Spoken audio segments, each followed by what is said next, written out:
What is going on, guys? It's Modded Warfare here. Welcome back to another episode of PS4 Jailbreak Tutorials. This is a series that shows you how to take full advantage of your jailbroken PS4. If you haven't watched any of the previous episodes, check them out. There's a playlist link down in the video description and in the cards in the top right hand corner.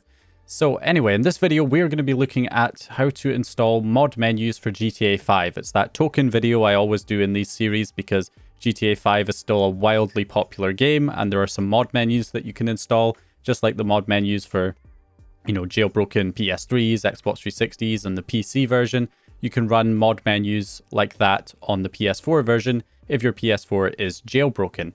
Now, there isn't that many that have been ported over. I haven't really been able to find that many, to be honest, for 7.55. If anybody knows where on the internet they're lurking, I know they're somewhere around, then let me know and I can add more into the description. So essentially here, I'm going to show you guys how to get the GTA 5 menus working here on the latest jailbreakable firmware.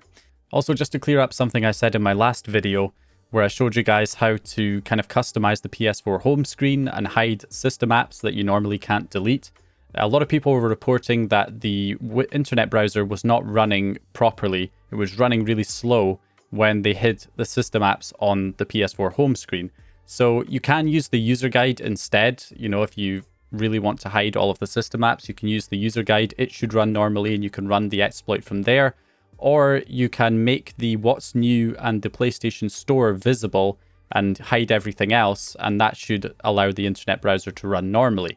So yeah, just had to clear that up from the previous video. But anyway, let's get into modding GTA 5 here. But first, this video is brought to you by the Ridge Wallet. The Ridge Wallet is a compact wallet designed with RFID blocking plates that can hold up to 12 cards with room for cash. I've been daily driving the black aluminium Ridge Wallet for over a year now since my initial sponsor spot for this, and honestly guys, it's a great product. It helps cut down on that awful wallet bulge you get with traditional wallet designs that are far too big and bulky. They also come in over 30 different colors and styles, including some more premium designs like this awesome burnt titanium look that I'm going to be switching to from now on. The Ridge also makes a perfect gift for Father's Day, which is coming up soon, so if you haven't picked out a Father's Day gift yet, I highly recommend you check out the Ridge. They've got their own Father's Day guide on the website that can help you pick out the perfect Father's Day gift. So check the link in the pinned comment below and use code MODDED at the checkout to get a 10% discount. So thanks to Ridge for supporting the channel. So what we're going to do is we're going to go onto the internet browser and we're going to run our exploit host, whichever one you're using. We'll just use Night Kings here as an example. And we're going to run the Gold Hen payload, the latest version, whichever one that is. Or you could run Mira instead, just so that you can run fake package files, so that if you have a fake package version of the game, then you'll be able to run it. So also, in case you want to use the patch installer to download a specific update for the retail version of the game as well, there's another good reason to run Gold Hen right there. So we're going to run Gold Hen, and then we need to find the actual mod menu that we want to run as well. Now, as you can see, there are no GTA 5 mod menu payloads here in this particular exploit host. And this is something you'll find with most exploit hosts. They don't tend to actually have the GTA 5 menus. And I haven't really been able to find that many that actually do have them, or some hosts took them off. They used to have them and now they don't have them anymore. So I'm not sure what that's about. But anyway, this one here does have some GTA 5 menus. You've got the Arabic guy menu 127, Arabic guy 132, Laments menu 132, the native caller for 127 and 132. So the 127 and 132 relates to the game version. So obviously 132 is for the game version 1.32 and 127 is for the game version 1.27. So you need to make sure that you have the game updated to that exact version in order for the menus to work. So in this case, we'll go ahead and install update 1.32 for GTA 5.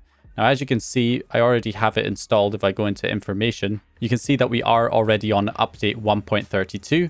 So if you have the fake package version of the game and you need to find the 1.32 update, it is out there. I can't obviously link you to where it is. I mean, technically I could, because there's nothing illegal about downloading a fake package update, because an update is not a paid app anyway. But because there are other things on that website that are, piracy essentially, if you downloaded them, it's probably not wise for me to show you where to go to download those updates. But, wherever you got the fake package version of the game from, you'll probably find the update there, 1.32 or 1.27 for the menu. And if you're on the retail version, like I am, I have the disk copy here. So in my case, if I want to get that exact update, then I can use the patch installer, which I showed you guys how to install in episode 3.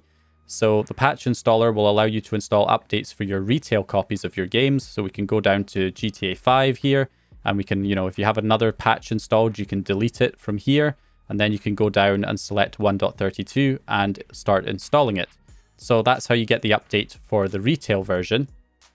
So once you have the game on the correct version for the menu, we can then run the menu by going into the internet browser, going on to that exploit host that actually has the payloads, like this one right here, and then basically just run the menu payload from here. So anyway, we'll go ahead and run this here. I've already ran hen, so the jailbreak's already loaded successfully. So when I run this payload, I shouldn't get any crashes or out of jailbreak failed messages. So there we go, it's loaded successfully. And then we should get the message that the GTA 5 menu is loaded right there. So at that point, once that message pops up, you just wait for it to disappear, then press the middle button on your PS4, not circle. Just press the middle button, the PS button, and then go over to the game and launch it. You do not want to have the game already running and then run the GTA 5 payload, because it kind of initializes the menu on boot up of the game. So if the game's already running, then you have a problem. As you can see there, it's detected it successfully because we're on the correct version for that version of the menu. It says setting up environment. So all we have to do is wait for it to load up successfully. Okay, and there you go, it's loaded up. So once it's loaded up, you can press square and right trigger at the same time to open the menu. And as you can see, it works right here. Now, that's one way of loading the menu using the exploit host that actually has the payloads in them. But I also want to show you guys real quick how to load the menu if you're using a different exploit host that doesn't already have the GTA 5 payloads as an actual payload that you can run within the exploit. Because obviously the one that we just used right here, this one, it says like test or something. We don't even know if this is it's still being updated. So you never know if you're using like one of these older ones that's using one of the older versions of the exploit. You might want to use whichever exploit host that you find most stable. But if that exploit host doesn't have the actual mod menu payloads, then how are you supposed to load them when you don't actually have the payloads added into the exploit host that you want to use? So I'll show you guys how to load the payloads using any other exploit host as long as they have the proper bin loaders. Okay, so let's use the Night King exploit host as an example, because this doesn't have the GTA 5 payloads here as far as I can see. So how do we load them using this exploit if we want to use this one instead of the one that actually has the GTA 5 payloads in there?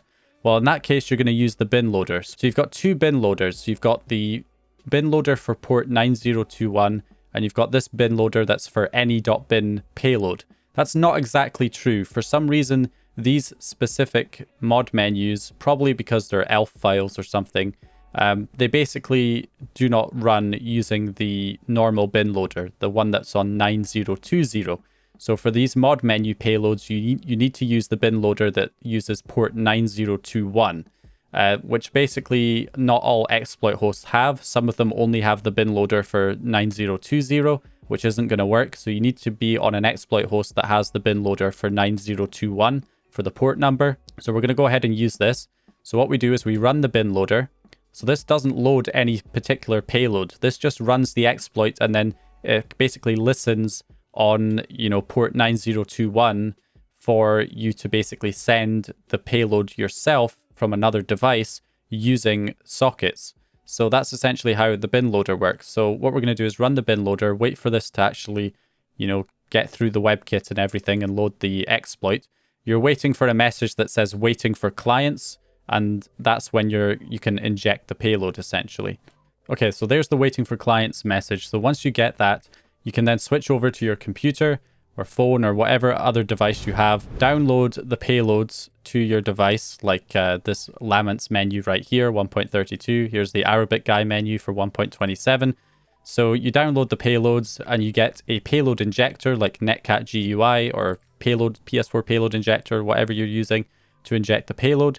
And what you want to do is just drag in the bin file into NetCat GUI, enter the IP address of your PS4 into the host box, and enter the port number as 9021. Once you have that entered, you can then click Inject Payload. And as you can see on the PS4, it comes up saying launching payload, and there we go. So the same payload that was on that other website, we've now loaded using Night King's host instead. So using this method, you can load the GTA 5 payloads from any host, and you don't have to be worried about the host maybe removing the GTA 5 payloads so that you don't have access to them anymore, because you can have them downloaded to your device, your computer or phone, and inject them using a payload injector like NetCat GUI. So yeah, and then again, same process. After it's loaded, you can hit the middle button, the PS button on your PS4 controller, and then load up the game itself. And as you can see, the menu is loaded just as before, no problem. So yeah, that's basically it. Now, obviously, there can be some issues with this. I have had reports where sometimes it comes up with messages when you try and load you try and load the payload, and it's detecting like wrong version, or it's not detecting the game, like no valid version of GTA 5 is detected. Some strange issues like that can pop up from time to time. I'm not entirely sure exactly what causes it. Obviously, if you're on the wrong game version that the payload is designed for, if the payload's designed for 1.27 and you're on 1.32, or you're on the base version of the game and the payload's designed for 1.27 or 1.32 or some other game version, then you are going to run into that issue, obviously. So you just have to make sure that the game version actually matches the menu payload that you're trying to load. Otherwise, obviously, you're going to run into issues. So yeah, as you can see, we've got the game running. So again, it's right trigger and square to open the menu, and you've got loads of different options in this menu: self options, teleport options, vehicle spawner, vehicle editor, weapon options, world options, misc options, money options, ped spawner, object spawner, even PS4 specific options, and a bunch of other stuff, and submenus within submenus within submenus. So yeah, it's a pretty substantial mod menu for GTA 5. It's got loads and loads of different options. It's personally my preferred one, although Arabic Guy is a pretty decent menu as well. So, you can try both, find out which one you prefer. But yeah, it's got loads and loads of different options. You just use D-pad up and down to scroll up and down, X to select, circle to go back, and circle to close the menu. When you're in the kind of root directory of the menu, you just press circle to close it, and again, right trigger and square to open it again. So yeah, I mean, that's basically it, guys. That's how you install GTA 5 mod menus. It's kind of funny because I do these kind of GTA 5 mod menu tutorials like once a year at this point, because GTA 5 never seems to fall into irrelevancy. It's always such a popular game, and people always are wanting to learn how to mod it, make it even more of a sandbox than the game already is. Well, now you can do that with these mod menus on PS4. So yeah, anyway, hope you guys enjoyed the video or found the information useful. If you did, please leave a like and subscribe, and I'll hopefully see you guys in the next episode.